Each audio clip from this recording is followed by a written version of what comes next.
आता पुढे एक आपण मॉड्यूल बघणार आहोत. खूप महत्वाचं मॉड्यूल आहे. आपण पूर्वीपासून ऐकतोय, आपण शाळेमध्ये असल्यापासून ऐकतोय, की कळतंय पण वळत नाही. आपण शाळेमध्ये असल्यापासून ऐकतोय, की कळतंय पण वळत नाही. हे असं आपण ऐकतोय. पण आजपर्यंत आपल्याला कोणी सांगितलंय का, की कळतंय पण का वळत नाही? येणारे एक 10 ते 15 मिनिटं तुम्ही जर व्यवस्थित लक्ष देऊन ऐकलात, तर तुम्हाला लक्षात येईल, की कळतंय पण का वळत नाही? कळतंय पण वळत नाही आपल्याला हे आपण बऱ्याचदा बोलतो, पण कळतंय पण का वळत नाही हे आपण नीट समजून घेऊया. तर स्क्रीनवर तुम्ही बघताय, तर तुम्हाला आता ह्या स्क्रीनवर जर बघताय, तर तुम्हाला स्क्रीनवर जे काही दिसतंय, तर स्क्रीनवर तुम्हाला दिसतंय, की प्रेझेंट म्हणून तुम्हाला दिसत असेल. तर हे प्रेझेंट नेमकं काय आहे? तर हे प्रेझेंट म्हणजे हे तुम्ही आहात मित्रांनो. तूर्त असं समजा, की हे तुम्ही आहात आणि हे बघताय, की हे तुमचं प्रेझेंट. आज तुम्ही इथे उभे आहात आणि इकडे पुढे बघताय, की हे आहे तुमचं फ्युचर. हे तुमचं प्रेझेंट आहे आणि हे तुमचं फ्युचर आहे.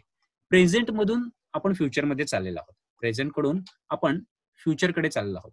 तर प्रेझेंटचं फ्युचर सोबत एक बॉन्डिंग आहे. या प्रेझेंटचं फ्युचर सोबत एक बॉन्डिंग आहे आणि बघतोय या प्रेझेंटमध्ये राहून आपण फ्युचरचे बरेच काही गोल्स डिसाईड करतो, बरेच काही प्लॅन करतोय. पण बऱ्याचदा असं होतं, की आपण ठरवले गोल, आपण ठरवले प्लॅन ह्याच्यानुसार आपण काम करत नाही किंवा आपण हे बघतोय, की हे आपण जे ठरवतो गोल्स वगैरे हे बऱ्याचदा पूर्ण होत नाहीत किंवा बरेच गोल असे असतात, की ज्याची आपण सुरुवात पण करतो, पण ते अर्धवट राहतं. तर असं का होतं? त्या पाठीमागे काय कारण आहे? आता मी हा जो प्रश्न विचारलोय, हा प्रश्न तुम्हाला खास तुमच्यासाठी आहे. तुम्ही तुमच्या मनामध्ये स्वतःला उत्तर द्या, की आपण ठरवलेले ध्येय, आपण ठरवलेले गोल हे पूर्ण का होत नाही? त्या पाठीमागे नेमकं कारण काय आहे? कशामुळे पूर्ण होत नाही? बऱ्याचदा मी जेव्हा लाईव्ह सेमिनार घेत असतो, त्यावेळेस जेव्हा मी विचारतो, बरीच लोकं म्हणतात, की "हां सर, आपण ध्येय तर ठरवतो, पण त्यानुसार जेव्हा आपण वाटचाल करायला जातो, तर काहीतरी अडथळा येतो, काहीतरी प्रॉब्लेम्स येतात, त्यामुळे ते पूर्ण होत नाही." काही जण म्हणतात, की "नाही, आपलं प्रॉपर प्लॅनिंग नसतं." काही जण म्हणतात, की "नाही, आपण प्लॅनिंग तर प्रॉपर असतं, त्यानुसार जात नसतो, पण बऱ्याचदा आपण आपला फोकस व्यवस्थित नसतो." काही जण म्हणतात, "आळस येतो." अशी बरीच काही ना काही कारणं येतात. तुम्हाला काय वाटतंय? मी इथं जे तुम्हाला प्रश्न विचारलाय, हा प्रश्न खास तुमच्यासाठी आहे. प्रश्न विचारणं म्हणजे हा तुमचा एक मेंटल एक्सरसाइज आहे, की तुम्ही स्वतःला विचारा, की नेमकं तुम्ही कुठे अडकून आहात. आपल्याला सगळ्यांना कळतंय, की पॉझिटिव्ह थिंकिंग करायला पाहिजे, निगेटिव्ह थिंकिंग नाही करायला पाहिजे. हे कळतंय, पण तरी पण करत नाही. आपल्याला कळतंय, की अरे नाही ही चुकीची सवय आहे माझी, मी असं नाही वागायला पाहिजे, मी असं वागायला पाहिजे. हे कळतंय, पण तरी पण तसं वागत नाही. म्हणजे कळतंय, पण वळत नाही. तर असं का होतंय नेमकं? आपल्याला सगळ्यांना माहित आहे, की कसं वागायला पाहिजे, कसं राहायला पाहिजे, सगळं माहित आहे. आपल्याला कळतंय, की हां बाबा, हे मी आता प्रत्येक या घटनेमध्ये पण मी पॉझिटिव्ह थिंकिंग करायला पाहिजे, पण तरी पण निगेटिव्ह थिंकिंग करतो. म्हणजे कळत असून देखील करतो. मला कळतंय, की ही सवय जर मी माझ्या अंगी बाणवली, तर माझं खूप चांगलं कल्याण होऊ शकेल. पण तरी देखील मी ते करत नाहीये. असं का होतंय? म्हणजे हे कळतंय आपल्याला, पण तरी पण वळत नाहीये. तर का वळत नाहीये? हा प्रश्न स्वतःला विचारा. तुमचं थोडंसं याच्यामध्ये थिंकिंग होणं गरजेचं आहे.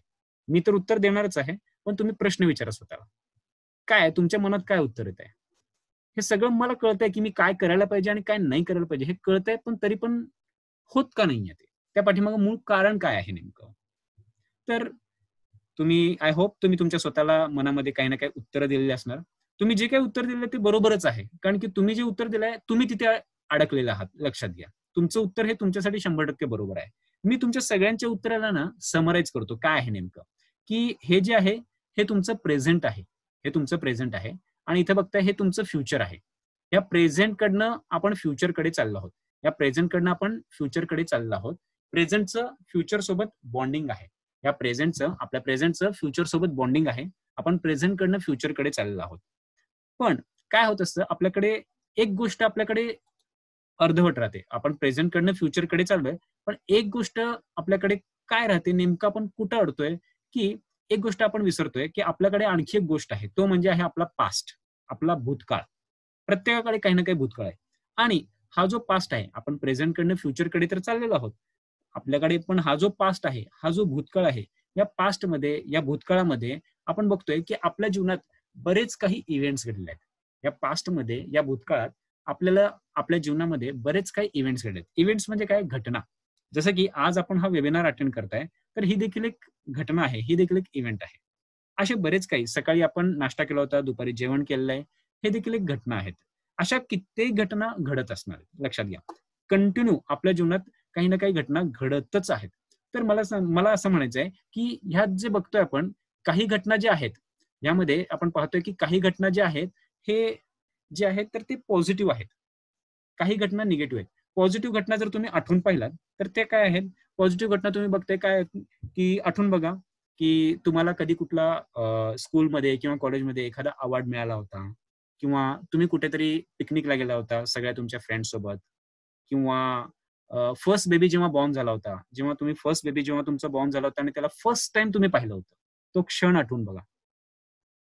कसे वाटतात हे सगळे पॉझिटिव्ह क्षण आठवून बघितल्यावर? छानच वाटतात, मस्त वाटतंय, बरोबर? कुठलेही असे पॉझिटिव्ह हॅप्पी, म्हणजे जसं की तुमची फर्स्ट सॅलरी आलेली बघा, किंवा सॅलरीचा मेसेज जेव्हा मोबाईलमध्ये येतो, सॅलरी जमा झालेली, कसं वाटतं तेव्हा? किंवा तुमचा मॅरेजचा डे. आता मॅरेजचा डे काही जणांसाठी असेल, काही जणांसाठी नसेल, असो, तो सोडू द्या, तो विवादात्मक मुद्दा आहे. पण असे कुठलेही जर तुम्ही happy movement Athawale, first baby born झालेला, जेव्हा तुम्ही फर्स्ट बेबीला तुमच्या पाहिलं होतं जन्मल्या जन्मल्या, किंवा असे कुठलेही हॅपी मुवमेंट तुम्ही आठवून बघताय, तर त्यावेळेस ते जर आठवले, तर तुम्हाला कसं वाटतंय? छानच वाटतंय ते घटना आठवल्यावर. म्हणजे ह्या पॉझिटिव्ह घटना आहेत, त्या पॉझिटिव्ह इव्हेंट्स आहेत. ते आठवलं की आपल्याला छानच वाटतंय. त्यांचा आपल्याला काही प्रॉब्लेम नाही, ते आहे तशाच राहू द्या. पण पण आपल्या जीवनात, आपल्या भूतकाळात अशा काही घटना घडून गेलेल्या आहेत, की ज्या दुःखद आहेत. काही निगेटिव्ह घटना आहेत. म्हणजे कधीतरी कुठेतरी कोणीतरी आपल्याला टोचून बोललेलं आहे, अपमान केलेला आहे, इन्सल्ट केलेला आहे. भले ते चार चौकात असो, एकटा असताना असो, आपल्याशी वाद घातलेला आहे, इन्सल्ट केलाय, आपला अपमान केलाय. ती घटना आज पण आठवल्यावर कसं वाटतं? भले त्या घटनेला 2 वर्ष होऊन गेलेले असो, 4 वर्ष होऊन गेलेले असो, पण आपल्याला कसं वाटतं? ती घटना आठवलं की आज, म्हणजे आपल्या त्या घटनेला 2 वर्ष होऊन गेले. त्या व्यक्तीनं आपल्याला 10 मिनिटापुरतं दुःख दिलं, 10 मिनिटापुरतं त्रास दिलं. पण 2 वर्ष होऊन गेले. आपल्या घरातले 2 कॅलेंडर पण बदलले. 2 वर्ष होऊन गेले. आपल्या घरातले 2 कॅलेंडर पण बदलले. पण बघतोय की आज पण ती व्यक्ती समोर आली की आपलं डोकं सटकतंय. म्हणजे याचा अर्थ, ती दुःखद भावना येते. याचा अर्थ काय आहे? की ती व्यक्तीला बघितल्यानंतर ना आपल्याला काय होतं, की आपल्या मनामध्ये काही पेनफुल मेमरीज आहेत. म्हणजे त्या व्यक्तीला बघितलं की आपल्याला दुःख येतं. काही व्यक्तींना बघितलं, काहींना राग येतो, काहींना भीती वाटते, काहींना अनकम्फर्टेबल वाटतं, त्रास होतो, जे काय आहे. म्हणजे हे काय आहेत? काही पेनफुल मेमरीज आहेत. पेनफुल मेमरीज म्हणजे काही दुःखद आठवणी आहेत. बरोबर? त्यानंतर ना आपल्या मनामध्ये आणखी काही गोष्टी आहेत, काही बॅड एक्सपिरियन्सेस आहेत. बॅड एक्सपिरियन्सेस म्हणजे काय? की काहींना तुम्ही पैसे दिलेत, त्या लोकांनी पैसे वेळेवर परत केले नाहीयेत. पैशाच्या बाबतीत असू शकतं. काहींना नातेसंबंधाच्या बाबतीत असेल, की "अरे, मी ह्याच्यासाठी एवढं केलं, हे केलं, ते केलं, पण त्या व्यक्तीनं माझ्यासाठी काही नाही केलं." म्हणजे असे काही ना काही बॅड एक्सपिरियन्सेस आहेत. काही पेनफुल मेमरी आहेत, दुःखद आठवणी आहेत, काही वाईट अनुभव आहेत. त्यानंतर ना काही फेल्युअर्स आहेत. फेल्युअर्स म्हणजे काय? की एखादं काम खूप उत्साहानं तुम्ही करायची सुरुवात केली त्या काम करायला, आणि तुम्ही खूप उत्साहानं ते काम करायला चालू पण केलंय, आणि त्याच्यानंतर तुम्ही बघताय की त्याच्यामध्ये तुम्हाला म्हणावं तेवढं यश नाही मिळालं. तुम्ही फेल झाला तिथं. आणि नंतरनं जेव्हा परत एकदा तेच गोल घेऊन काम करायची वेळ येते, तर तेवढा उत्साह, तेवढा जोश नसतो. बरोबर? तर असं का होतं? कारण की कसं आहे, की हे जे पेनफुल मेमरी आहेत, बॅड एक्सपिरियन्सेस, फेल्युअर्स, हे जे सगळे काय आहेत माहिती का? आपल्या मनातला कचरा आहे. ह्या सगळ्या निगेटिव्ह इव्हेंट्स आहेत. पॉझिटिव्ह इव्हेंट्स जशा आहेत तशा राहू द्या, त्यांचा काही प्रॉब्लेम नाहीये. पण हे जे पेनफुल मेमरी, दुःखद आठवणी आहेत, काही वाईट अनुभव आहेत, काही फेल्युअर्स आहेत, कधीतरी कोणीतरी टोचून बोललेलं आहे, अपमान केलाय, इन्सल्ट केलाय, वाद झालेला आहे. ती घटना, वाईट घटना आठवली की दुःख होतंय, वाईट वाटते, त्रास होते. तर हे सगळा जो आहे, आपल्या भूतकाळात घडून गेलेल्या घटना आहेत. तर ह्या सगळ्या घटना काय आहेत माहिती का? की कचरा आहे, म्हणजे मेलेलं उंदीर. जसं की आपण काय करतो माहिती का? आपल्या घरामध्ये जेव्हा उंदीर मरतं, तेव्हा उंदीर मेल्यानंतर आपण काय करतो त्याचं? ऑब्व्हियसली त्याला घेतो आणि फेकून देतो. बरोबर? पण मला सांगा, की समजा ते उंदीर, तुमच्या घरामध्ये उंदीर मेल्याचा तुम्हाला वास तर येतोय. तुमच्या घरामध्ये तुम्हाला उंदीर मेल्याचा वास येतोय, पण समजा तुम्हाला ते उंदीर सापडत नाहीये. तर तुम्ही काय कराल? ऑब्व्हियसली तुम्ही हुडकणार. म्हणजे तुम्हाला कितीही मेहनत करावं लागेल. समजा ते कपाटच्या पाठीमागून वास होते. तर तुम्ही काय कराल, की ते कपाट वगैरे सरकवाल, आणि जोपर्यंत ते मेलेलं उंदीर घेऊन तुम्ही कचऱ्यात टाकत नाही, तोपर्यंत सुकून, शांती, समाधान मिळणार नाही. तसंच हे जे painful memory, bad experiences, failures, ह्याच्या सगळ्या दुःखद आठवणी वगैरे जे आहेत ना, हे सगळे जे आहेत काय आहेत, हे मेलेले उंदीर आहेत. जोपर्यंत यांना आपण काढून टाकत नाही, तोपर्यंत ते त्रास देत राहणार. जसं आपण बघतोय, असे बरेच काही मेलेले उंदीर आपल्या मनामध्ये असतील. मी जेव्हा तुम्हाला सांगत होतो, तर सांगत असताना बऱ्याच जणांना बऱ्याच काही निगेटिव्ह घटना आठवत असतील. तर आठवू द्या. कारण की लक्षात घ्या, की ह्या सगळ्या पेनफुल मेमरीज ज्या आहेत, ज्या काही दुःखद घटना तुमच्या जीवनात घडून गेलेल्या आहेत, ह्या सगळे मेलेले उंदीर आहेत. म्हणजे कचराच आहे ना, म्हणजे ते आठवलं की आपल्याला दुःखद फिलिंग येते. हं. तर ही जी दुःखद भावना आहे, ही जी दुःखद फिलिंग आहे, मेलेले उंदीर आहे. ते त्रास देत राहणार तुम्हाला. म्हणजे हे दुःखद भावना ज्या आहेत, हे मेलेले उंदीर जोपर्यंत ह्यांना साफ करत नाही, तोपर्यंत ते त्रास देत राहणार. आता समजा तुमच्या घरामध्ये काय म्हणतात, समजा एक 3-4 उंदीर मरून पडलेत आणि तुमच्या घरामध्ये खूप छान छान नवीन नवीन फर्निचर येत आहे, खूप छान लक्झरियस सोफा सेट येतोय, आणखी छान छान फर्निचर येत आहे, टेबल येत आहे, बरंच काय काय गोष्टी येत आहेत. तर तुम्हाला तिथं बसू वाटेल का? एक 3-4 उंदीर मरून पडलेत आणि तिथं तुम्ही बाजूला लक्झरियस फर्निचर ठेवताय. ऑब्व्हियसली कुणालाच तिथे बसू वाटणार नाही. आपण काय म्हणू, एक वेळ ते फर्निचर, नवीन फर्निचर नाही आलं तरी चालेल, पण हे मेलेलं उंदीर काढून टाकणं गरजेचं आहे. येस, तसंच आहे. कारण की काय माहिती का, आपण आपलं मन जे आहे ना, की म्हणजे ह्या दुःखापासून आपण दूर पळतोय आणि कुठे पळतोय माहिती का, आपण आनंदाकडे जात असतो. आपली सगळ्यांची खोज तीच आहे. तर हे जे मेलेलं उंदीर आहे, ह्याला कसं काढू शकतो आपण? जसं आपल्या वर्तमानाचं भविष्यासोबत बॉन्डिंग असतं, तसंच आपल्या वर्तमानाचं या भूतकाळासोबत पण बॉन्डिंग असतं. लक्षात घ्या. आपण बघत होतो, की कळत्या पण का वळत नाही. आपण प्रेझेंट कडनं फ्युचरकडे चाललोय. बरोबर? आपल्याला कळतंय, की आता हे करायला पाहिजे. अरे झालं गेलं आता जाऊ दे. इथून पुढे तरी आपण व्यवस्थित करूया, असा आपण विचार करत होतो. इथं जे काय होऊन गेलंय, झालं गेलं जाऊ दे सोड, इथून पुढे व्यवस्थित करूया असं म्हणतो. पण ह्या गोष्टी पिच्छा सोडत नाहीत बऱ्याचदा बघतो आपण. तर काय असतं, की ह्या ज्या painful memory, bad experiences, failures ह्यांचं काय असतं, आपल्या प्रेझेंट सोबत एक बॉन्डिंग असतं. म्हणजे आपण प्रेझेंटकडे फ्युचरकडे जायला बघत असतो, पण ह्या ज्या painful memory, bad experiences, failures जे आहेत ना, हे आपल्याला सगळ्यांना पाठीमागं ओढत असतात. जसं की समजा तुम्ही ज्या चेअरवर बसलेला आहात, त्याला समजा रबरनं तुम्हाला बांधलंय. तर काय होतंय, की जेव्हा तुम्ही थोडंसं पुढे येता, परत पाठीमागं ओढलं जातंय. म्हणजे काय, की तुम्ही पुढे यायचा प्रयत्न करताय, पण तुम्हाला पाठीमागं ओढलं जातंय. तर आपण इथे एनएलपी मध्ये काय करतो, ह्या painful memory, bad experiences, failures ह्यांना डिलीट करतो. डिलीट म्हणजे काय करतो, त्यांचा इफेक्ट कमी करतो. म्हणजे या दुःखद घटना आठवल्यानंतर ना, तुम्हाला जी दुःखद फिलिंग येते, तर ती दुःखद भावना आपण कमी करतो. हं? तर हे कसे होऊ शकते ते आपण पाहणार आहोत. आणि आपण काय करतो, ह्याला कमी करतो आणि हे जे तुमचे फ्युचरचे प्लॅन आहेत, हे फ्युचरचे जे गोल आहेत, ह्याला आपण ब्राईट करतो. हे फ्युचरचे प्लॅन, गोल, तुमचं आउटकम कसं ठेवायचं ह्याच्यावर फोकस केला जातो आणि ह्याला ब्राईट केलं जातं. हा जो पेनफुल मेमरीचा इफेक्ट आहे ह्याला कमी केला जातो आणि ह्याच्यावर फोकस केला जातो. हेच महत्वाचं आहे. आता मला सांगा, की हे जे प्लॅनिंग आहेत, तुम्ही जे काही फ्युचरचं ठरलंय, मला हे करायचं आहे, मला फ्युचरमध्ये जाऊन मला ही कार घ्यायची आहे, मला हे बंगला घ्यायचा आहे, जे काही तुमचे फ्युचरचे गोल्स असतील. तर हे जे काही तुमचे फ्युचरचे प्लॅनिंग, गोल्स हे सगळे कशात आहेत माहिती का? हे सगळे तुमच्या थिंकिंगमध्ये आहेत. कशामध्ये आहेत? तुमच्या थिंकिंगमध्ये, तुमच्या विचारांमध्ये आहेत. ऑब्व्हियसली त्याबद्दल तुम्ही विचार केलेला आहे, ते तुमच्या सगळ्या विचारांमध्ये आहेत. आणि मी सांगतो, की हे जे सगळे painful memory, bad experiences, failures हे जर बघितले, हे कशात आहेत माहिती का? हे सगळे तुमच्या एक्सपिरियन्समध्ये आहेत. एक्सपिरियन्स तुमच्या अनुभवात आहेत. कारण की हे जे पेनफुल मेमरी, हे जे बॅड एक्सपिरियन्सेस, फेल्युअर हे काय आहेत माहिती का? तुम्ही भोगलेलं आहे. तुमचे सगळे सेन्सेस त्याच्यामध्ये त्यावेळेस इन्व्हॉल्व होते. त्यामुळं ह्या ज्या सगळ्या painful memory, bad experiences, failures जे आहेत ना, हे तुमच्या एक्सपिरियन्समध्ये आहेत. आणि हे जे प्लॅनिंग गोल्स आहेत ना, हे थिंकिंगमध्ये आहेत. मला सांगा मित्रांनो, तुमचं जास्त स्ट्रॉंग काय आहे? हे थिंकिंग स्ट्रॉंग आहे का हे एक्सपिरियन्स स्ट्रॉंग आहे? स्वतःला विचारा. मी जेव्हा लाईव्ह सेमिनारमध्ये जेव्हा हा मी प्रश्न विचारतो, तर मी बघतो मॅक्सिमम लोकं म्हणतात, की त्यांचं एक्सपिरियन्स स्ट्रॉंग आहे. एखाद दुसरे लोकं असतात, की ज्यांचं थिंकिंग स्ट्रॉंग आहे असं म्हणतात एक्सपिरियन्सपेक्षा पण.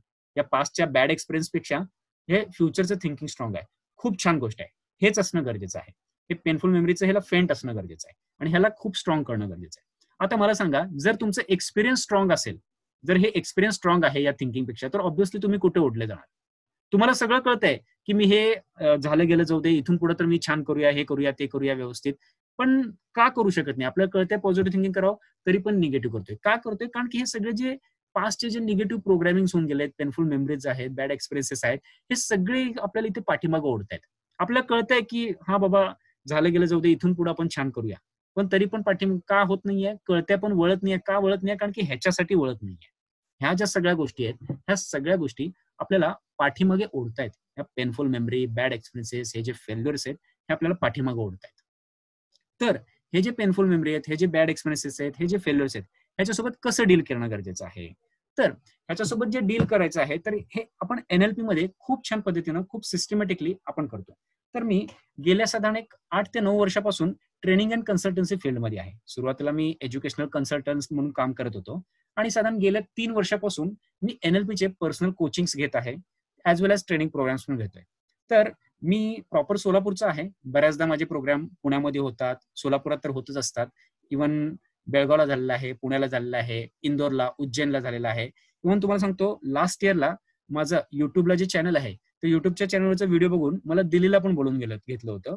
दिल्लीला माझा 2 दिवसाचा फुल डेचा एनएलपीचा वर्कशॉप झाला होता. तुम्ही जर माझ्या Facebookच्या पेजवर पाहिलात, तर त्याचे सगळे फोटोज वगैरे आहेत, बरेच काही व्हिडिओज वगैरे. तर अशा पद्धतीने माझे ट्रेनिंग प्रोग्राम चालतात.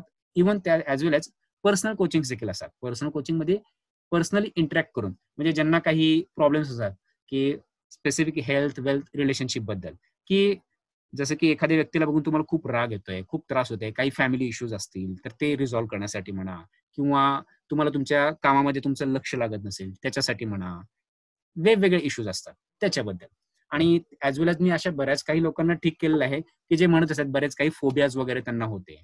त्यांना देखील मी ठीक केलेलं आहे. ब्रेकअप इश्यूज वगैरे म्हणा, कॉलेज स्टुडंटला असतात. बऱ्याच जणांना असे काही थेरपीज वगैरे केलेले आहे.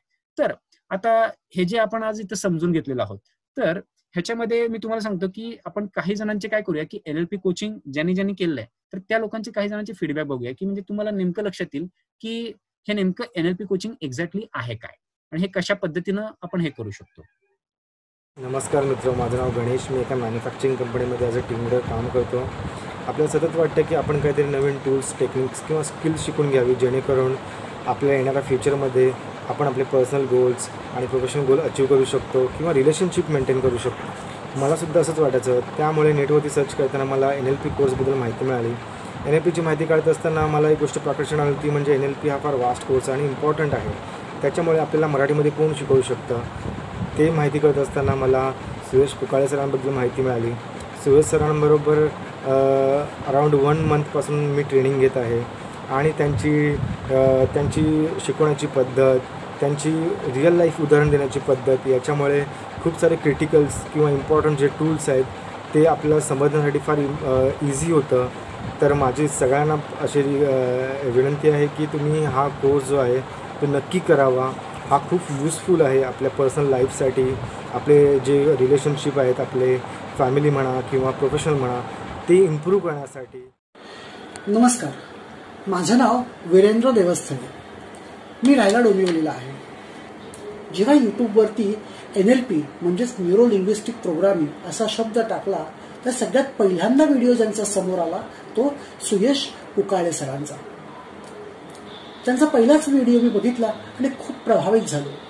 कारण त्यांची अतिशय सोपी, सरळ, साधी आणि समजण्यास अतिशय सोपी अशी भाषा, आणि त्यातही मराठी, त्यामुळे ती माझ्या मनाला केव्हाही भिडली. सरांशी जेव्हा चर्चा केली त्याच वेळेला मला असं समजून चुकलं की सर अतिशय सोप्या पद्धतीने मला हे टेक्निक नक्की समजावून सांगतील, आणि माझा हा जो प्रयास होता हा अगदी खरा ठरला. दुसऱ्या दिवशीच माझं ट्रेनिंग सुरू झालं आणि आज गेले 15 दिवस मी सरांच्याकडून वेगवेगळ्या प्रकारच्या NLPच्या टेक्निक शिकतो आहे.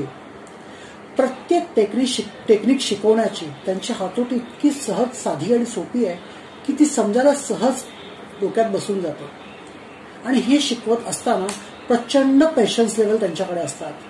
म्हणजे माझ्या डोक्यामध्ये अनेक प्रश्न असतात आणि त्या प्रश्नांची उत्तरं ते इतकी लिलया देतात की ते समजणं फार सुलभ होऊन जातं.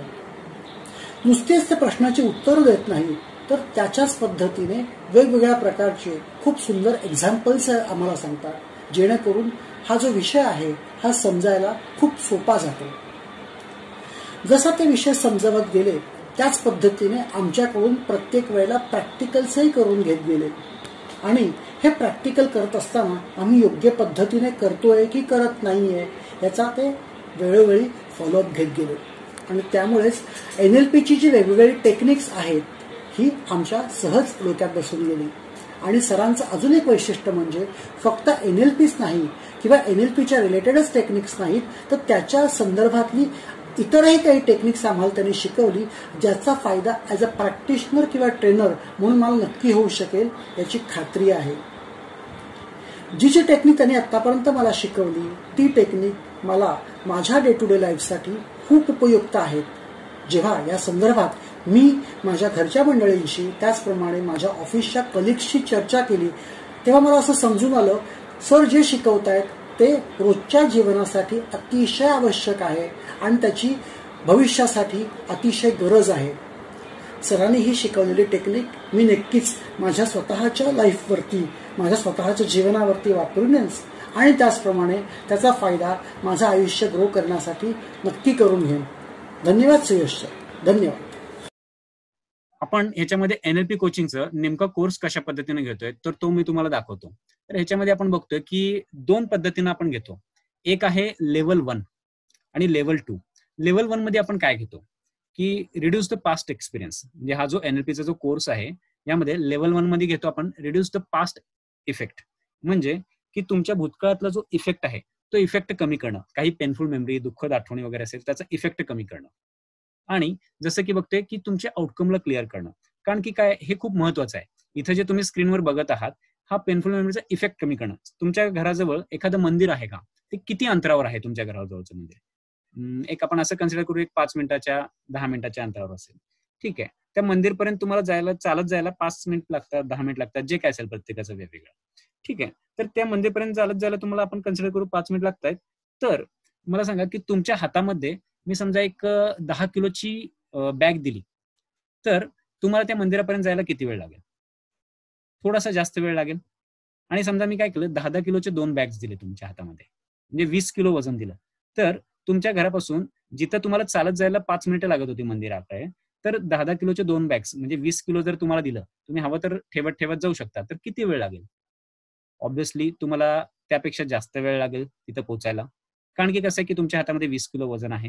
म्हणजे 5 मिनिटाच्या ठिकाणी तुम्हाला 10 मिनिटं लागतील. समजा मी काय केलं, 20-20 किलोचे 2 बॅग्स दिले तुमच्या हातामध्ये, 40 किलो तुम्हाला दिलं. आता हे 40 किलो घेऊन तुम्हाला 40 किलो वजन घेऊन तुम्हाला त्या मंदिरापर्यंत पोहोचायचं आहे, की जिथे तुम्हाला चालत जायला 5 मिनिट लागत असतात. तर काय होईल, तुम्ही जाल तिथे, पण हे 40 किलो वजन घेऊन जायला किती वेळ लागेल? तुम्ही ठेवत ठेवत जाऊ शकता असं. कदाचित 20 मिनिट, 25 मिनिट, अर्धा तास प्रत्येकाच्या कॅपॅसिटीनुसार. म्हणजे ज्या मंदिरापर्यंत तुम्ही चालत जायला तुम्हाला 5 मिनिट लागत होता, तिथं तुम्हाला 25 मिनिटं लागत आहेत. का लागत आहेत? कारण की तुम्ही 40 किलो वजन घेऊन जात आहात. तसंच तुम्ही जे काय आता तुमचं फ्युचरचं गोल आहे इथलं, हे गोल अचीव्ह करण्यासाठी, जसं की हे तुमचं जे काही फ्युचरचं गोल आहे, हे अचीव्ह करण्यासाठी प्रॉब्लेम काय येतोय, की हे तुम्ही वजन घेऊन जात आहात. तुमचे गोल्स, तुमचे एम पूर्ण नक्कीच होणार, पण ते पूर्ण होण्यामध्ये तुम्हाला अडथळा येतोय. पूर्ण होण्यामध्ये तुम्हाला अडथळा काय येतोय? कारण की तुम्ही वजन घेऊन जात आहात. पोचाल तुम्ही, थोडासा उशीर लागेल. म्हणजे जे गोल 2 वर्षात पूर्ण व्हायचा आहे, त्याला 4 वर्ष लागतील, 5 वर्ष लागतील. का? कारण की वजन घेऊन चालाय तुम्ही. जसं 5 मिनिटाच्या अंतरावर जे मंदिर आहे, तिथं पोहोचायला वजन घेऊन गेलं तर 20 ते 25 मिनिट लागतात. तसंच तुम्ही आयुष्याचं म्हणजे मनावर हे ओझं घेऊन चाललाय, तर तिथं पोहोचायला तुम्हाला वेळ लागेल. आणि जर मनावरचं तुमचं जे 40 किलोचं वजन आहे, समजा ते जर 40 किलोचं वजन तुम्ही हे NLPच्या माध्यमातून 40 किलोचं वजन तुम्ही 20 किलो केलं, 15 किलो केलं, तर काय होईल? ऑब्व्हियसली तुमचा स्पीड वाढेल. आणि तुमचा स्पीड वाढल्याने काय होईल, की तुम्ही तुमच्या जे गोल आहे, त्या गोलकडे लवकर पोहोचायला तुम्हाला मदत होईल. आलं लक्षात? तर हे महत्वाचं आहे, की हे वजन कमी करणं गरजेचं आहे आणि ॲज वेल एज तुम्ही ह्या स्पीडनं इथं पण स्पीड घेणं गरजेचं आहे. दोन्ही पण गोष्टी तितक्याच महत्वाच्या आहेत. तर फर्स्ट ऑफ ऑल पहिलं वजन कमी करणं गरजेचं आहे. अननेसेसरी गोष्टींचं जे आहे ना, वजन कमी करणं गरजेचं आहे, पेनफुल मेमरीजचं वगैरे, आणि मग हे फ्युचरला फोकस करून तुम्ही सहजतेने तिथे जाऊ शकता.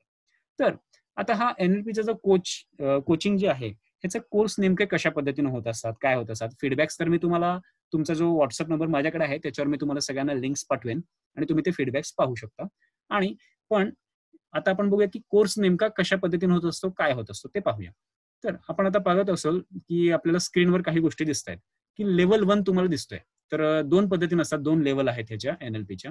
तर पहिल्यांदा एक लेव्हल 1 जे आहे त्याच्यामध्ये आपण काय घेतो, तर तुमचा पास्टचा एक्सपिरियन्स जो आहे, निगेटिव्ह एक्सपिरियन्स म्हणजे पास्ट निगेटिव्ह इफेक्ट जो आहे ना, तो इफेक्ट कमी करतो पेनफुल मेमरीजचा.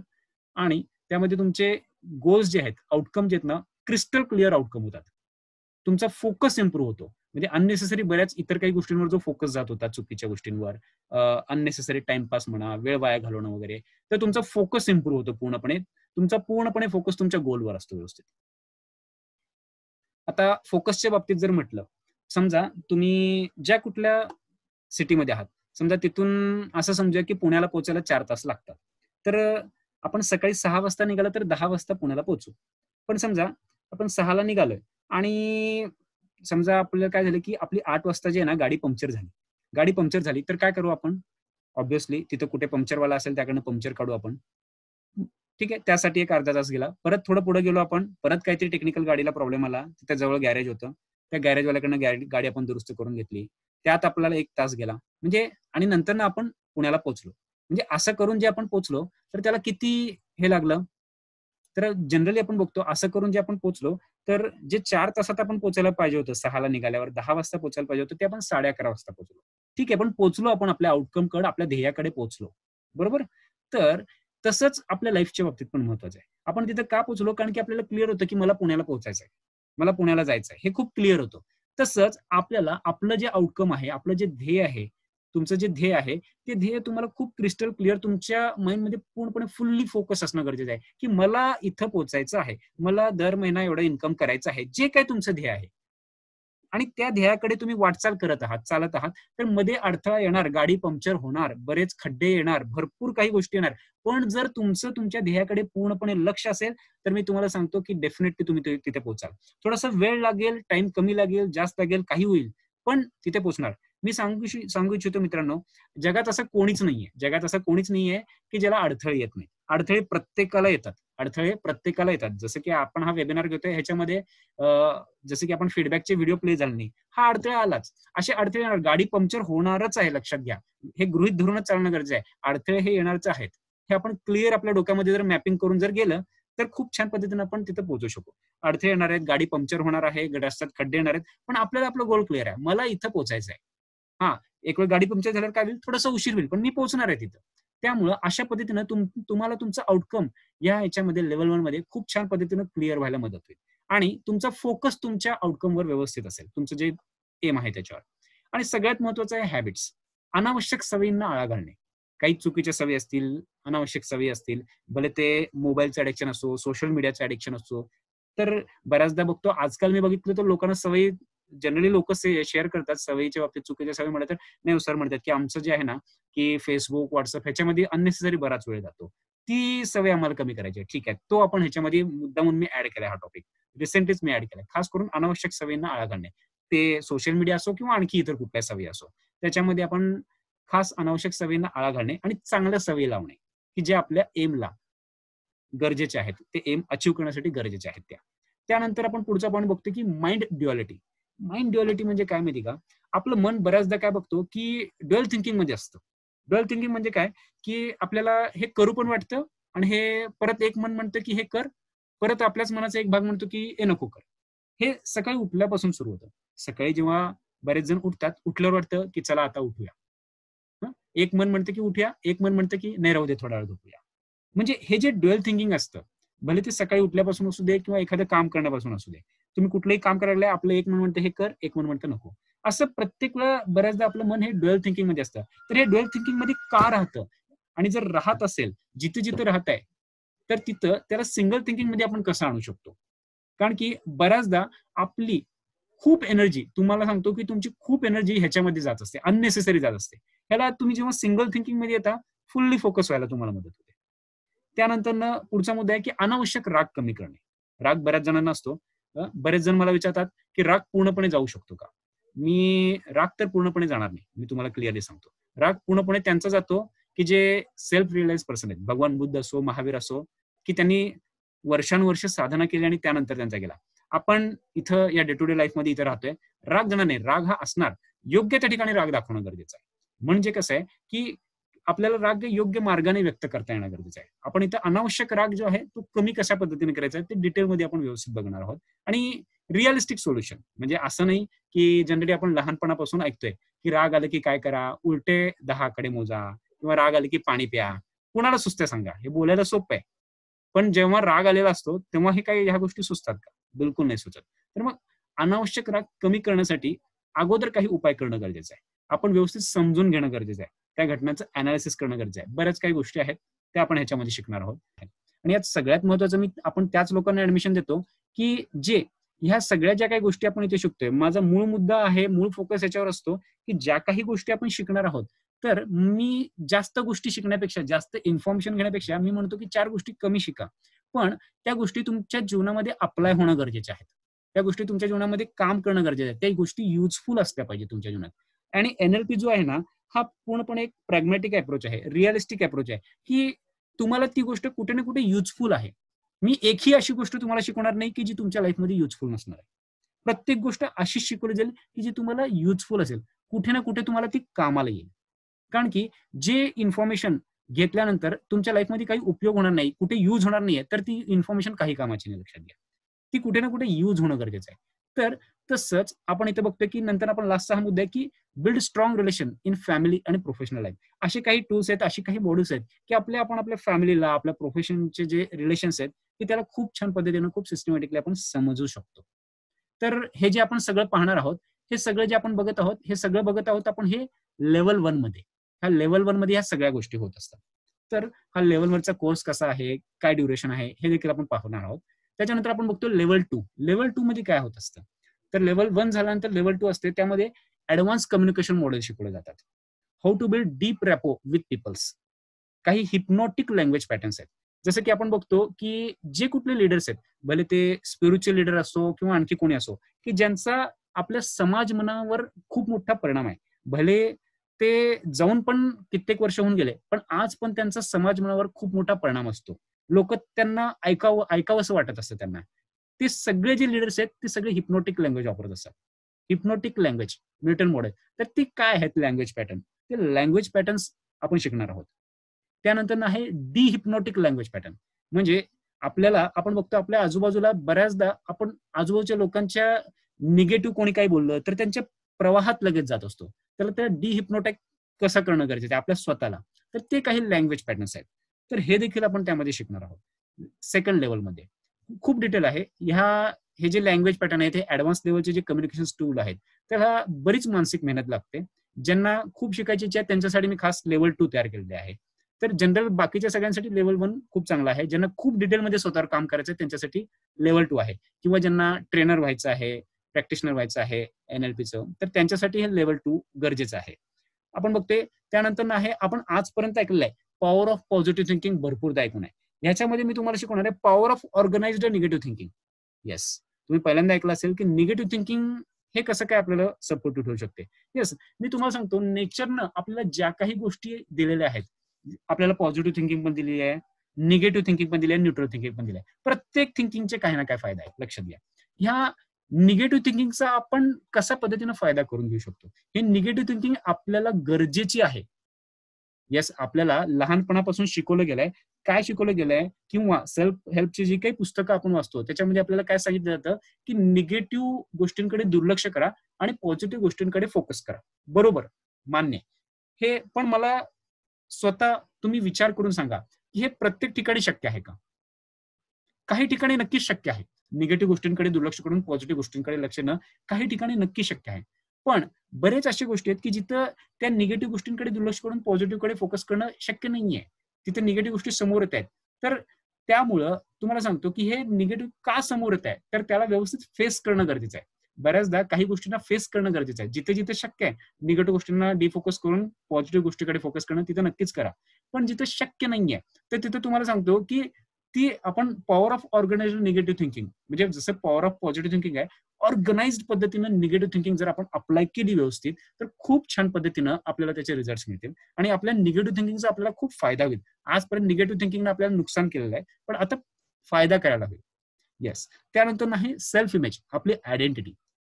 आता आयडेंटिटी म्हणजे काय, सेल्फ इमेज म्हणजे काय, तर आपण बघतो बऱ्याचदा की एखाद्या व्यक्तीबद्दल, प्रत्येक व्यक्तीबद्दल आपल्या मनामध्ये काही ना काही इमेज आहे. जसं की तुम्हाला म्हटलं की तुमची मम्मी, तर त्याबद्दल तुमच्या मनात एक इमेज आहे. तुमचे बॉस, तर त्याबद्दल एक इमेज आहे. तुमचे बेस्ट फ्रेंड कोण आहेत, तर तुमच्या बेस्ट फ्रेंड बद्दल तुमच्या मनामध्ये एक इमेज आहे. तर जसं आपल्या ह्या सगळ्या व्यक्तींबद्दल तुमच्या मनामध्ये इमेज आहे, तसंच तुम्हाला म्हटलं की तुम्ही स्वतःचं नाव घ्या स्वतःच्या मनात. तसंच तुमच्या स्वतःबद्दल पण तुमच्या स्वतःच्या मनामध्ये काही ना काही इमेज आहे. ही इमेज म्हणजेच आहे, त्याला म्हणतात सेल्फ इमेज, सेल्फ आयडेंटिटी याला म्हटलं जातं. आणि ही जी सेल्फ इमेज आहे, ही जी आयडेंटिटी आहे, ही आयडेंटिटी खूप महत्वाची आहे. लक्षात घ्या. त्या आयडेंटिटीनं तुम्ही आज जिथे कुठे आहात, तुम्ही सक्सेसफुल आहात, कमी सक्सेसफुल आहात, जिथे कुठे आहात, हे तुमच्या सेल्फ इमेजमुळे. कारण ही सेल्फ इमेजच आपल्याला खूप सपोर्टिव्ह ठरत असते आयुष्यामध्ये पुढे जायला. आणि सेल्फ इमेज ही तयार होणं खूप लॉंग टर्म प्रोसेस आहे. तर हे आपण व्यवस्थित त्याला डीप समजून घेणार आहोत आणि सेल्फ इमेज आपली इम्प्रूव्ह आपण कशा पद्धतीने करू शकतो त्याचे काही टूल्स आपण पाहणार आहोत. तर मी तुम्हाला एक सेल्फ इमेजला आणखी समजून घेण्यासाठी मी तुम्हाला एक एक्झाम्पल देतो. असं समजूया की 2 बिझनेसमॅन आहेत. एक छोटा बिझनेसमॅन आहे, एक मोठा बिझनेसमॅन आहे. तर छोटा बिझनेसमॅन जो आहे, असं समजूया की तो महिन्याला साधारण एक 25-30 हजार रुपये कमवतोय. महिन्याला साधारण 25-30 हजार कमवतोय. आणि एक जो मोठा बिझनेसमॅन आहे म्हणजे 25-30 हजार कमवतोय, म्हणजे त्याचं सगळं प्रॉपर्टी वगैरे जर बघितलं तर एक 5-6 लाख रुपये त्याची प्रॉपर्टी आहे. आणि एक दुसरा एक बिझनेसमॅन आहे मोठा, तर त्याची प्रॉपर्टी जर बघितली त्याची 10,000 करोडची प्रॉपर्टी आहे. त्याची 10,000 करोडची प्रॉपर्टी आहे. आता आपण असं समजूया, तो जर बघितलं ज्याची 10,000 करोडची प्रॉपर्टी आहे, तो साधारण महिन्याला 100 करोड रुपये कमवतोय असं आपण कन्सिडर करू. आता जो महिन्याला 25-30 हजार कमवतोय आणि दुसरीकडे बघतोय तो महिन्याला 100 करोड कमवतोय. आता हे दोन बिझनेसमॅन आहेत. या दोघांच्या बाबतीत एक घटना घडली समजा, की दोघेही रस्त्यावर आले, दोघांचाही बिझनेस पूर्णपणे झिरो झाला. दोघांचाही बिझनेस पूर्णपणे झिरो झाला. आणि समजा त्यांच्यावर कुठलं जे काही लोकांचे देणे वगैरे जाऊन ते झिरोवर आले आहे हे दोघं जण या दोन्ही केसेसमध्ये आपण बघतोय. तर काय होईल की जेव्हा परत नवीन सुरुवात करायची वेळ आली, दोघांमध्येही पॉझिटिव्ह ॲटिट्यूड आहे. दोघांमध्येही पॉझिटिव्ह ॲटिट्यूड आहे. जो छोटा बिझनेसमॅन आहे त्याच्यामध्ये पण पॉझिटिव्ह ॲटिट्यूड आहे, जो मोठा आहे त्याच्यामध्ये पण पॉझिटिव्ह ॲटिट्यूड आहे. आणि दोघेही काम करायला चालू केले परत शून्यातून. तर मला सांगा की जो छोटा बिझनेसमॅन आहे तो आहे त्या ठिकाणी बरोबर पोहोचेल परत 25-30 हजारापर्यंत. आणि जो मोठा बिझनेसमॅन आहे की जो 10,000 करोडचा मालक होता तो झिरो आलाय, त्याचे ऍक्शन्स कशा पद्धतीने असेल, म्हणजे नंतर येणाऱ्या 5 वर्षानंतर 10 वर्षानंतर जर बघितलं तर परत दोघे त्याच लेवलला असतील. त्यांची सेल्फ इमेज, त्यांची आयडेंटिटी, त्यांची व्हायब्रेशन त्या लेवलला असतात. आलं लक्षात की म्हणजे परत जाऊन ते परत त्याच लेवलला येणार, कारण की हे सेल्फ इमेज खूप डीप डाऊन काम करत असते. तुम्हाला माहित असेल जे जगातले सगळ्यात मोठे जे इन्व्हेस्टर आहेत वॉरन बफेट, तर काही वर्षांपूर्वी त्यांनी त्यांची संपत्ती जी आहे त्या संपत्तीतला 85% संपत्ती, लक्षात घ्या, जे वर्ल्डचे टॉप मोस्ट इन्व्हेस्टर पैकी एक आहेत वॉरन बफेट, ज्यांचं नाव आपण ऐकलं असो, की त्यांनी त्यांची 85% म्हणजे कितीतरी करोडो डॉलरची संपत्ती, 85% संपत्ती त्यांनी डोनेट करून टाकली होती. 85% संपत्ती म्हणजे त्यांनी फक्त 100 मधले 85 रुपये त्यांनी डोनेट करून टाकलेले. आणि तुम्हाला सांगतो की नंतरनं 4 वर्षानंतर जर बघितलं, 4 वर्षानंतर ती सगळी संपत्ती परत त्यांच्याकडे आली. असं कसं काय? कारण की because of self image, identity. त्यांची आयडेंटिटीज आहे एवढी स्ट्रॉंग आहे त्यांची आयडेंटिटी, आणि त्यांची व्हायब्रेशन एवढे स्ट्रॉंग आहेत त्या पैशाबद्दल, ते ऑटोमॅटिक येत आहेत. कारण की त्यांनी तेवढं कार्य केलंय, तेवढं काम केलेलं आहे. ते काम केल्यानं, एवढ्या लहान वयात असल्यापासून ते काम केल्यानं त्यांची व्हायब्रेशन तेवढं स्ट्रॉंग झालं, त्यांची आयडेंटिटी, त्यांची सेल्फ इमेज तेवढी स्ट्रॉंग झाली आहे. तर या सेल्फ इमेजला स्ट्रॉंग करण्यासाठी आपण आत्तापासून प्रयत्न करणं गरजेचं आहे. सेल्फ इमेज काय लगे एका रात्रीतून तयार होत नसते, त्याला वेळ लागत असतो. ठीक आहे, तर ही झाली सेल्फ इमेज. मला आय होप तुम्हाला बऱ्याच काही या उदाहरणं मी जी काही दिले त्यातनं लक्षात आलं असेल. त्यानंतर बघतो की reduce suppressed deep negative emotions. काही जणांमध्ये कसे की काही डीप निगेटिव्ह इमोशन्स असतात. सप्रेस्ड अँगर असतो, सप्रेस्ड फिअर असतो, खूप डीप लेवलला असतात. तर ते देखील ह्या लेवल 2 मध्ये आपल्याला काढायला मदत होईल. आपण बघितलं लेवल 1 पाहिलं, त्यानंतर लेवल 2 पाहिलं. ठीक आहे, तर आता हे नेमकं किती ड्युरेशनचे असतात, कसे असतात ते आपण पाहूया. तर आता आपण बघतो इथं लेवल 1 जे आहे तर त्याची ड्युरेशन जे बघतो कोर्सची, तर हे 8 सेशन होत असतात. तर माझा भर तुम्हाला मी सुरुवातीपासून सांगू इच्छितो प्रॅक्टिकल बेसवर जास्त आहे. 4 गोष्टी कमी शिका, पण प्रॅक्टिकल ते तुमच्या जीवनात अप्लाय होणं गरजेचं आहे. तर मी त्या ऍप्लिकेशनच्या हिशोबानं हे सगळं खूप ट्रायल अँड एरर करून, जे तुम्हाला आज समोर दिसते, खूप ट्रायल अँड एरर करून हे आलेलं आहे. तर सुरुवातीला जे होतात ते 8 सेशन होतात. 8 सेशन जे होत असतात तर ते 1 ते 1.5 तासाचं एक सेशन असतं. 1 ते 1.5 तासाचं एक सेशन असतं. साधारण 2 आठवड्यापर्यंत असतात ते. म्हणजे समजा सोमवार, मंगळवार, बुधवार, गुरुवार असे 4 दिवस झालं. परत दुसऱ्या आठवड्यात परत 4 दिवस, असे 2 आठवडे हे सेशन्स चालतात. 1 ते 1.5 तासाचं एक सेशन असतं. आणि त्यामध्ये तुम्हाला प्रॅक्टिकल काही गोष्टी करायला सांगितल्या जातात. आणि प्रत्येक सेशन झाल्यानंतर तुम्हाला काही ना काही होमवर्क दिला जातो. ती गोष्ट प्रॅक्टिकली तुमच्या जीवनात कशा पद्धतीनं अप्लाय करायची, त्यावर तुम्हाला त्या काही गोष्टी, काही टूल्स, काही टेक्निक, काही चार्ट्स तुम्हाला दिले जातात, की त्यामध्ये तुम्हाला त्या गोष्टी मेन्शन करायच्या असतात. तुम्हाला त्यामध्ये 21 दिवसाचा एक ऍक्शन प्लॅन दिला जातो. कमीत कमी तुम्हाला सांगतो 21 दिवस ती प्रॅक्टिस तुम्ही तुमच्या घरामध्ये करणं गरजेचं आहे. काही छोटे छोटे प्रॅक्टिसेस आहेत, ते केल्यानं तुम्हाला तुमची प्रोग्रामिंग चेंज व्हायला मदत होईल आणि फोकस तुम्हाला तुमच्या ह्याच्यामध्ये, फोकस कामामध्ये, तुमच्या आउटकमवर फोकस राहायला मदत होईल आणि पास्टचा इफेक्ट कमी व्हायला मदत होईल. तर हे 8 सेशन असतात, साधारण 2 आठवड्यापर्यंत हे चालतात. आणि ह्याच्यामध्ये जर बघितलं, आपण जे बघितलं की बरेच काय काय की ह्याच्यामध्ये आपण काय काय आहे सगळं आपण पाहिलेलं आहोत. त्यानंतर लेवल 2 मध्ये जर बघितलं, लेवल 2 मध्ये 12 सेशन असतात. लेवल 1 कम्प्लीट केल्यावरच तुम्ही लेवल 2 मध्ये येऊ शकता. लेवल 2 मध्ये 12 सेशन असतात. हे ऍडव्हान्स लेवलचं, जसं की आपण ऍडव्हान्स कम्युनिकेशन मॉडेल्स वगैरे, आपण बऱ्याच काही गोष्टी जे बघितल्या, सेल्फ इमेज वगैरे. तर हे जे 12 सेशन्स असतात हे देखील 1 ते 1.5 तासाचे असतात. आणि ह्याच्यामध्ये काही सेशन्स 2-2 तासाचे पण असतात लेवल 2 मध्ये. आणि हे साधारण 3 आठवडे जनरली चालतं. तर ह्याला पण कमीत कमी 21 दिवस, मी तर सांगतो कमीत कमी 21 दिवस ते 90 दिवस ची प्रॅक्टिस होणं गरजेचं आहे. 21 दिवस एखादी गोष्टीची सवय लावायला आपल्याला लागत असते आणि 90 दिवसात ती एकदम फिक्स होऊन जाते. आणि टोटल जर बघितलं लेवल 1 आणि लेवल 2 ह्या दोघांची टोटल केलं तर 8 सेशन अधिक 12 सेशन टोटल होतात 20 सेशन. हे 1 ते 2 तासाचे असतात प्रत्येक सेशन. हे टोटल 20 सेशन असतात. हे जनरली ह्या कोर्स व्हायला 1 महिना लागतो. आणि लेवल 1 प्लस लेवल 2 याला कमीत कमी 21 ते 90 दिवस म्हणजे तेवढा वेळ लागत असतो. आणि तुम्हाला सांगतो मी 21 दिवसात एखादी सवय आपल्याला लावायची तर ती 21 दिवसात लागते जनरली. आणि 90 दिवस एखादी गोष्टीची आपण प्रॅक्टिस करत राहिलो तर काय होतं की आपले जे सेल्स आहेत, आपले जे पेशी आहेत, प्रत्येक सेलची एक मेमरी असते. त्या मेमरीपर्यंत म्हणजे प्रत्येक सेलच्या मेमरीपर्यंत आपली ती तो जो पॅटर्न असतो, तो जो न्यूरल पाथवे तयार होतो, तो खूप स्ट्रॉंगली तयार होतो. तर अशा बऱ्याच काही गोष्टी आहेत. हे साधारण 1 महिना लागतो म्हणजे जर कंप्लीट पूर्ण हे करायचं असेल तर. आणि आज जे आपण बघतोय हे फक्त 1 वे कम्युनिकेशन आहे. आणि ते जे सेशन होतात त्याच्यामध्ये 2 वे कम्युनिकेशन असतं. जास्त लोक नसतात. त्यामध्ये फक्त आपण एक 5-6 लोक असू, जास्त कोणी नसतं. आपण जास्त लोकांना त्यामध्ये ऍडमिशन जरी घेतलं तरी त्यांचे बॅचेस वेगवेगळे ठेवत असतो. कारण की इंटरॅक्शन होणं जे आहे ते 4-5 लोकांपर्यंत आपलं इंटरॅक्शन व्यवस्थित होऊ शकतं. आणि तुम्हाला काही पर्सनल इश्यूज असेल, काही पर्सनल प्रॉब्लेम असेल, तुम्ही पर्सनली मला फोन करून तुम्ही बोलू शकता. तो जो नंबर आहे त्या नंबरवर कॉल केला की तो माझ्यापर्यंत येतो. आय थिंक चॅटमध्ये काही जणांचे क्वेश्चन आहेत की यस हिंदी में कोर्स है क्या? यस जरूर मैडम, हिंदी में कोर्स है. हिंदी में भी जस्ट मैंने लास्ट वीक में जो है पर्सनल कोचिंग जो होता है, जयपुर के एक स्टूडेंट है उनको हुआ है, दिल्ली में भी हुआ है, तो हिंदी में पर्सनल कोचिंग है. येस सर्टिफिकेट कोर्स, येस तुम्हाला सर्टिफिकेट मिळतं. येस अजून काय क्वेश्चन आहे? हिंदी मध्ये पण आहे, हिंदी में भी कोर्स है. यस निशा मैडम आपने सवाल पूछा था. तो किस तरह से हिंदी में कोर्स, यही कोर्स है, यही फीस होगी उसकी भी. तो लेकिन कब चालू होगा, क्या होगा, उसके लिए आप मुझे कॉल कर सकते हैं. वो भी जल्दी शुरू होने वाला है 2-3 दिनों में. और ये जो अभी हे जे आता आपण चालू करणार आहोत, हे जे लेवल 1 आपण जे चालू करणार आहोत साधारण 8 किंवा 9 तारखेला चालू होणार आहे. एक्झॅक्ट तुम्हाला डेट कळेल साधारण 2 ते 3 दिवसानंतर हे आपल्याला लेवल 1 चालू होणार आहे. लेवल 1 ला तर तुम्ही ऍडमिशन घेऊ शकता.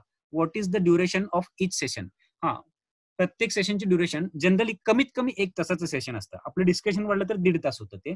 आणि काही काही सेशन असे आहेत की जे 2 तासाचे असतात. ते खास करून लेवल 2 मध्ये असतात. जनरली लेवल 1 मध्ये जे असतं ते 1 ते 1.5 तासाचं सेशन असतं. आणि प्रत्येक सेशनमध्ये तुम्हाला जे ना काही ना काही प्रॅक्टिकल मिळतं, काही ना काही होमवर्क मिळतो की जेणेकरून त्या गोष्टी तुमच्या लाईफमध्ये इम्प्लिमेंट कशा करायच्या. कसं आहे, ही जी काही मी तुम्हाला इन्फॉर्मेशन देतोय तुमच्याकडे ऑलरेडी इन्फॉर्मेशन आहेच, तरी देखील तुम्ही मला इथे या वेबिनारला का अटेंड करताय? कारण की कसं आहे, प्रॅक्टिकली अप्लाय करणं that is most important part. Yes schedule duration तर तुम्हाला सांगितलं की याचं ड्युरेशन 1 ते 1.5 तासाचं आहे. आणि याचं जे शेड्यूल असेल, टायमिंग जे असेल, तुम्ही जेव्हा ऍडमिशन घ्याल तर जे काही 4-5 पार्टिसिपंट असू आपण, तर ते आपल्या सगळ्यांच्या तुमच्या आणि माझ्या ह्या सुटेबल टायमिंग नुसार असेल.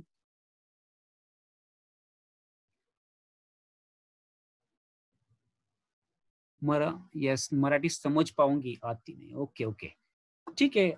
यस आप अगर मराठी कोर्स में ही एडमिशन लेना चाहते हो मराठी में ले सकते हो, नहीं तो हिंदी भी कर सकते हैं. As I am working professional between 9 to 7. Okay 9 to 7 आप वर्किंग प्रोफेशनल है. तो आता तुम्हाला सांगतो तर सध्या जे पर्सनल कोचिंग चालू आहे ती सकाळचीच बॅच आहे. सकाळी 7:30 वाजता ती बॅच असते.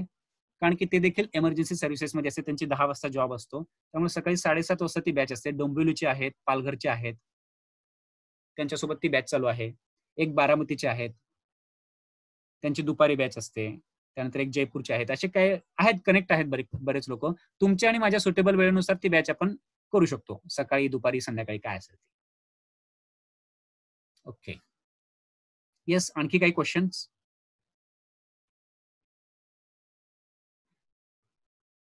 ओके तर ह्याचं पेमेंट जे आहे तुम्ही गुगल पे, फोन पे किंवा बँक ट्रान्सफर करू शकता. हा माझा नंबर गुगल पे, फोन पेला आहे. तुम्हाला काही क्वेश्चन असतील तर तुम्ही हा जो स्क्रीनवर नंबर दिसतोय या नंबरला कॉल करून तुम्ही बिंदास मला काय जे काही क्वेश्चन्स आहेत की नेमकं आणखी कोर्स बद्दल काय क्वेश्चन असेल, फीस बद्दल असेल किंवा आणखी काय कंटेंट किंवा तुमचे काय क्वेरीज असतील की तुम्हाला जर प्रश्न असेल की माझं हे गोल पूर्ण होईल का काय असेल तर तुम्ही कॉल करू शकता.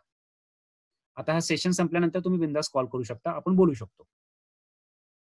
येस आणखी काही क्वेश्चन आहेत? नाहीतर आपण वेबिनार कंप्लीट करतो इथं. येस काही क्वेश्चन तर नाहीये. ठीक आहे. Yes it's really good. आजचा वेबिनार कसा वाटला मला नक्कीच कमेंटमध्ये कळवा. Yes it's really good webinar. Thank you so much. Okay thanks madam. Thank you Nisha madam, Rahul Shete sir, thank you. Yes yes Jakotia sir, thank you very much. Yes, तर आजचं सेशन आपण इथं कम्प्लीट करतोय. Looking forward to do this. Okay, नक्की. राहुल शेट्टे सर कॉल करा, आपण बोलूया. विजय जवळगी sir call करा, आपण बोलूया. महेश कावळे सर थँक्यू. हा कोर्स मुलांसाठी आहे का? अमोल डोईजोडे. येस, मुलांसाठी. मुलं देखील करू शकतात, ज्यांचं 16 वर्षाच्या पुढे आहे, 16-17 वर्षाच्या पुढे ते करू शकतात. सर तिन्ही लेवलला सर्टिफिकेट आहेत का फक्त तिसऱ्या? सर्टिफिकेट तुम्हाला मिळेल. फर्स्ट लेवलचं पण मिळेल. लेवल आपल्याकडे 2 आहेत, लेवल 1 आणि लेवल 2. 3 लेवल नाही आहेत, 2 लेवल आहेत. दोन्ही लेवलला तुम्हाला सर्टिफिकेट मिळेल. येस, आणखी काय क्वेश्चन आहे? Yes, okay, thank you very much. तुम्हाला काय क्वेश्चन आहे बिंदास मला फोन करा, आपण बोलूया नक्की. छान वाटलं आपल्या सगळ्यांसोबत वेबिनार अटेंड करून, वेबिनार हे घेऊन. खूप छान. Thank you very much.